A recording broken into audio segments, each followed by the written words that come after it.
Hi, this is Sandy. We're continuing on with our basics of watercolor and making mud. Last lesson, we learned about making mud with 2 colors. This week, we're going to do 3 colors. Mud is so much fun. So we are making mud. I'm not quite sure when somebody says they've made mud, how to address that problem without going into all the ways we can make mud. So if you'll recall from last video, we started with bubbles, and we are going to start with bubbles again. By the way, I am working on Arch's 140-pound paper. I do not have it taped down. I'm not working on a masterpiece or anything. And if you control the amount of water you use, you really don't need to tape it down. Okay, remember we've got clean water and dirty water. Everything's clean right now. And last time we talked about making mud with 2 colors, and it was overworking it and keep adding it because something isn't working out. So we know that if we put the colors in and then we keep adding colors and adding colors, it's going to make mud. But sometimes it happens. Let's go ahead and let's start. Let's just add some color to it. So this is the one. Yes, I'm going to make mud. But how am I going to do it? I'm once again starting off with a damp bubble circle. You know, I see water standing and puddling. That's a bit wet, but let's go ahead and do it. Let's see what happens. I'm going to start with, you pick your colors, but I'm going to start with a green, and my colors are dry.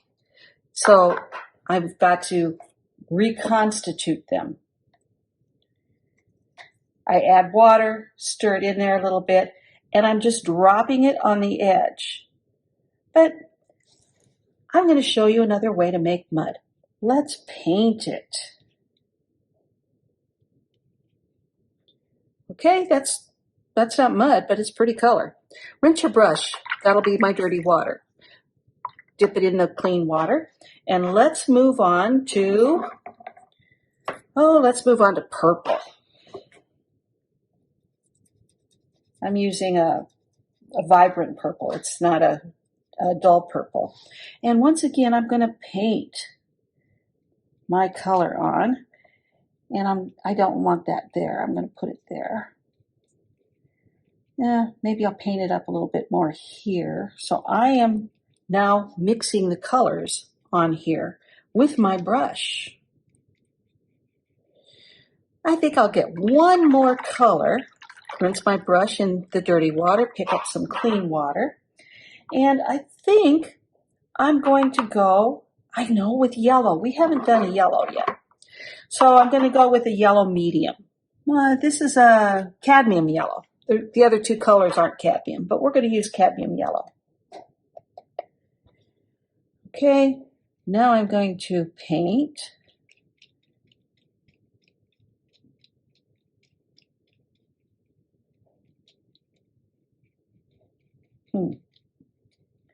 Notice I haven't mixed my colors. I learned last time that I don't want to mix my colors.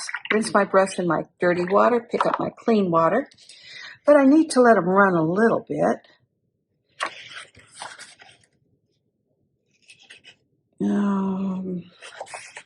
Let's see, where else? You know what? I need some green over here. No, maybe I don't need it right there. Maybe I need it over here. Yeah, let's try green over here too.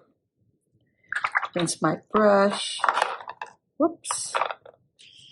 Pick this up, let it run. I'm careful I'm not letting it run too much, I don't think. But maybe I am. What happened here?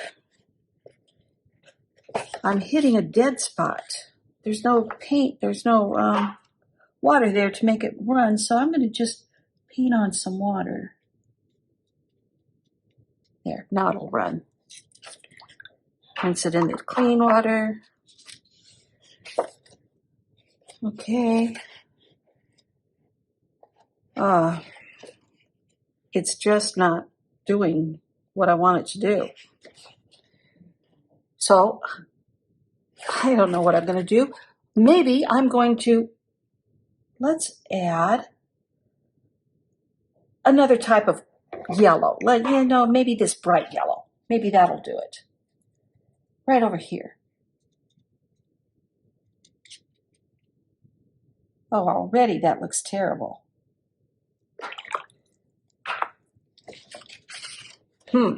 What I'm learning here is I don't want to overwork it because I already told you can't do that.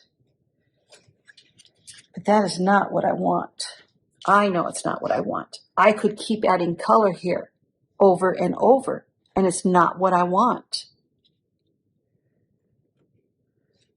So let's try it again on the other side. I'm going to use the same colors. And I'm going to talk about what I'm thinking about as I'm trying to use these same colors. When I make mud, it happens because I don't really know what's going to happen. That's our first mistake, not knowing what's going to happen. I know when I put my green over here, and I'm going to put it right at the edge, I know it's going to go where the water is, right? Let's let it do its work. Watercolor paints itself. I'm going to rinse my brush. Now I'm going to go over to that purple that I used. And I put it right next to the green. So here it goes. Just dropping it in. If I were to try and paint it in, then I start getting mud. Let it run. To me, mud is overmixing the colors to the point where you lose the color all along, all that you originally had. I kind of like the colors that I originally had. Now I'm going to go over to this yellow that I used. And I'm going to mix it this way, just dropping it in at the edge. Now I see that this is getting pretty dry. I've rinsed my brush. This is clean water. I'm just going to drop a little bit of water over here. And look at that blossom happening. Isn't that pretty? Now I'm going to let that run. And I see a dry area, so I'm just going to touch that a little bit. I'm letting it mix. Do you see that? It's mixing. But what I have avoided while I'm mixing is to lose the original color. When this dries, I'm going to be able to see all the colors, and I'm going to be able to see what happens when it mixes by itself. So we've got mud. Oh, you might want to say, well, what about that other color you added? Well, here, let me add it. I'm going to pick where I put this color. I know that blue and yellow make green. I don't want to put it in the purple because that's basically the color I'm going to get. So I'm just going to add it to some of the green. And then I'm going to let it mix on its own. You can see where I added it.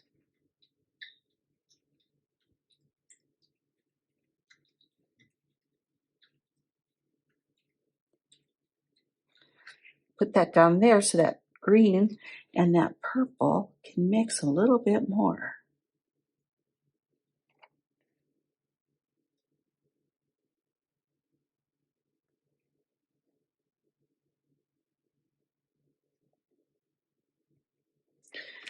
Okay, now I can, this is clean water on my brush. If I want, I can just hit it with a little bit of water. But I am not going to pick it up and I am not going to mix it. I'm going to let the paint decide to where I mix it. Some watercolors will paint on an angle, and some will paint flat.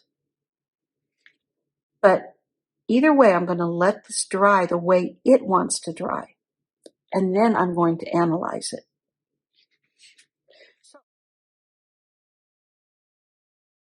Okay, so now I'm going to take those three colors I used. It was undersea green, cadmium yellow, and I'll check the color, the purple. And I'm going to try and do a wash on a piece of paper. Once again, the size of the paper changes the amount of water you're going to need. So you've got to get used to your brush size and your paper size. All right, so I'm putting some water on one end because I'm doing a wet on wet wash. We can do these bubbles dry, wet on a dry wash or wet on dry paper, and it's going to change the way it works. The thing is, I know if I mix my yellow and my purple, it's going to be mud or gray, and I really don't want gray. So I'm going to try and separate those colors a little bit on my end. I haven't gotten any of this other paper wet. All right, I think I will put the green first. I could just drop it this way. I don't have to paint it all. Rinse my brush. Careful how much pigment you're rinsing off, though. I don't want you to rinse off all your pigments. So use the pigment you've loaded. Okay, now I'm going to pick it up, let it run just a little bit. I want to get some neat runs. Look at that. I love what's happening. Maybe I'm going to pop some of that green in here, and I don't have it wet enough. There's a good pop. Be careful when you're popping color because it'll end up on your ceiling, on your blinds, on your curtains, clear across the table. Now I'm going to wet my paper with the clean water because I'm doing a wet on wet wash.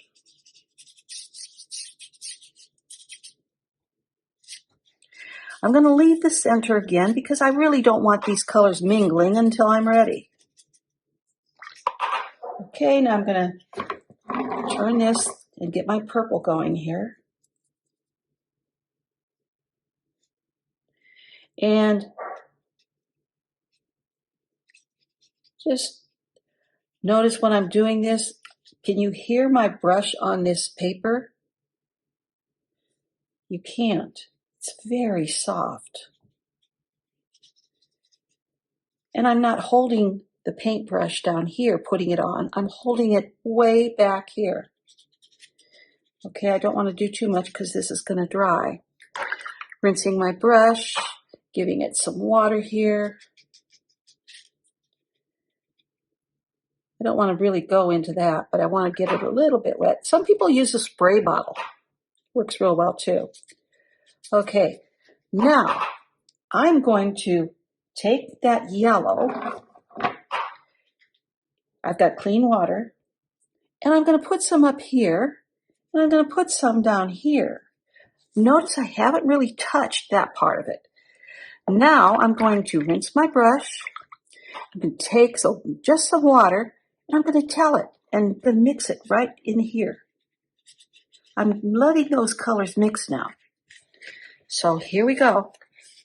You know what? I don't know what this is going to do. That's the excitement of doing these washes.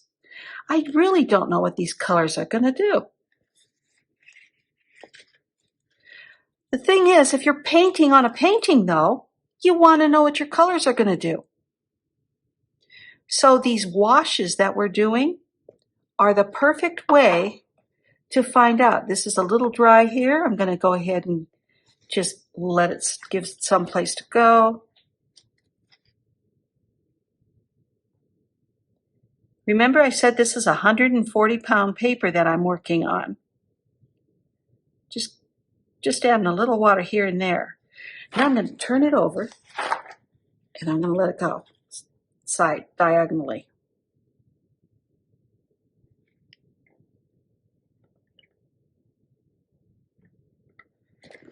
And now I'm going to come over here, grab some water, and just pop it. I don't want this to run and mix together. I want it to work, so I'm going to lay it flat. I see a nice big white spot. I don't really like it there. I'm going to just give it a little bit of water. So this is my wash that, if you look at my bubbles, and I overmixed it here, I added too many colors there. Overmixed, too many colors. Now, if that isn't mud, I don't know what is.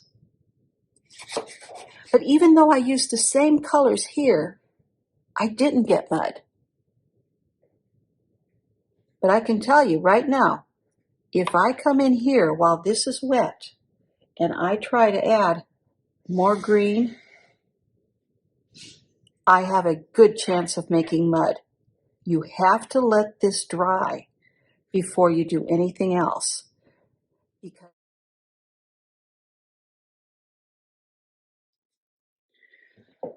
Okay, our watercolor is dry here. We have made mud this week, or this lesson, using 3 colors.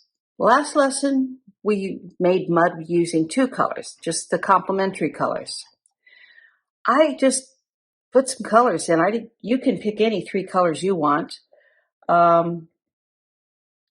So it doesn't really matter what it is in here. I wanted to show a couple of things here. What happens when you overmix the colors? Number 1, we did that last video where we overmixed the colors. But I added too much water on this one. So when your colors are too watery, they mix all on their own. I lost every trace of purple in this. You don't see any purple. I see a little bit of yellow shining through, but that's it. The green disappeared. There is nothing here worth redeeming. Even if I took a wet brush, and I'm taking a damp brush, and I put water in here to try to rescue it and take some of that water out or some of that color off, I don't get anything underneath that. So even if I'm trying to lift the color, I'm just lifting mud and finding mud. I'm not finding that color underneath. So if I were in a painting and I had these 3 colors together, I would be very careful to not work wet on wet with them. Now let's see, what else have I learned here? I got a cauliflower here. The water, it didn't dry evenly, which it happens. I learned that even though we call this mud, it's much more interesting than if I took, I'm going to get a straight brown out of it, or not, I don't even have brown on my palette, so I'm going to try for brown. It's a color of brown. It's not really a color of brown either. But if I put this color, it's all one color. If I put these 3 colors together, I get a variation of colors. So that's another reason we might want to make mud. The more colors you have in here making that mud, the more interesting the mud can be. Okay, let's look at the one where I tried not to make mud. I left my colors to separate a little bit. I put them on in 3 different areas, and I let them meld in the middle. Some of the green came over here. Now this is an interesting green. If I were doing grass, and I know a number of people do this, they'll do grass and they'll use one color green out of their palette. Well, if you look at the grass outside, you're going to find there are multiple colors of green in your grass. There's dirt underneath that you should be seeing.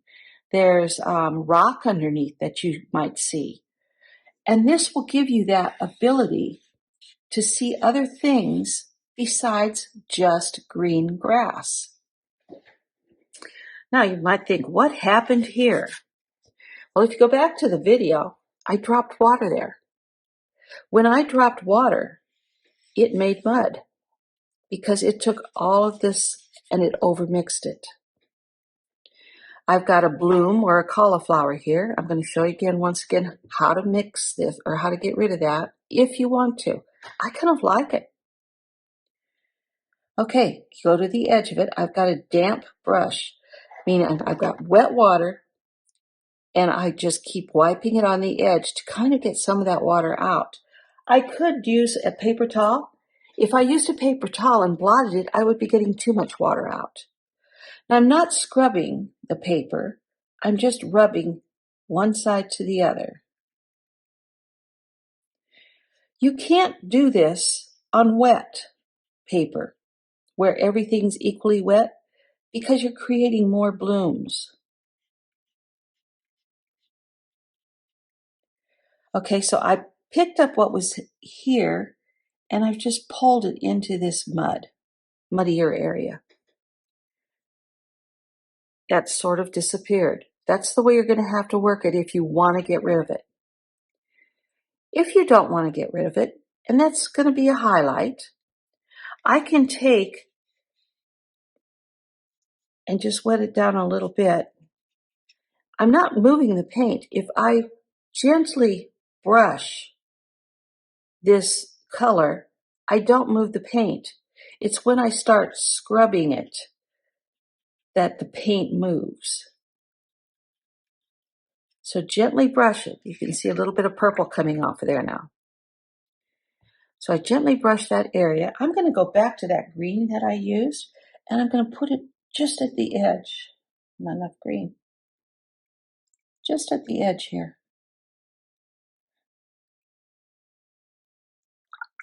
Rinsing my brush. Let it run out a little bit. Now I've taken that one spot and I've made myself look at it just by adding some darks. It's still interesting. So when you did your wash, we attempted to keep all of the colors separate, but yet melding together. I left the center pretty light, and I tried to unite it with just plain water. When I did that, I got some greens that travel up. I got the yellow that travels this way.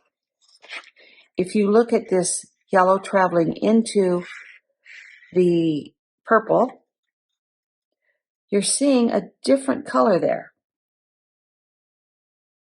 Seeing a different color green.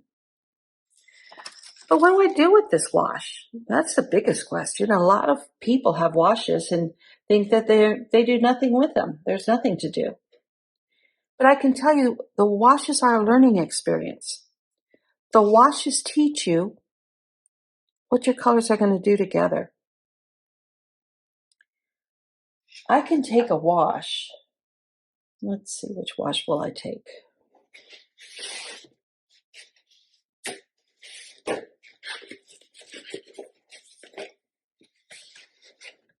I will take this wash. This wash did not work. It had too many colors, not enough water, too much water, was overmixed. But I can take any wash and I can learn what's going to happen if I put red on top of this right here. Just glaze the color.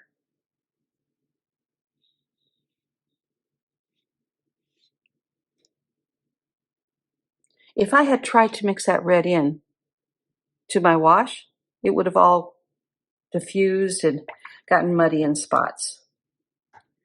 Maybe I want to try a yellow. Doesn't matter which yellow I use. I can glaze on top of my washes and find out what my colors are going to do. You're learning your colors. Just because a color says cadmium or phthalo or, or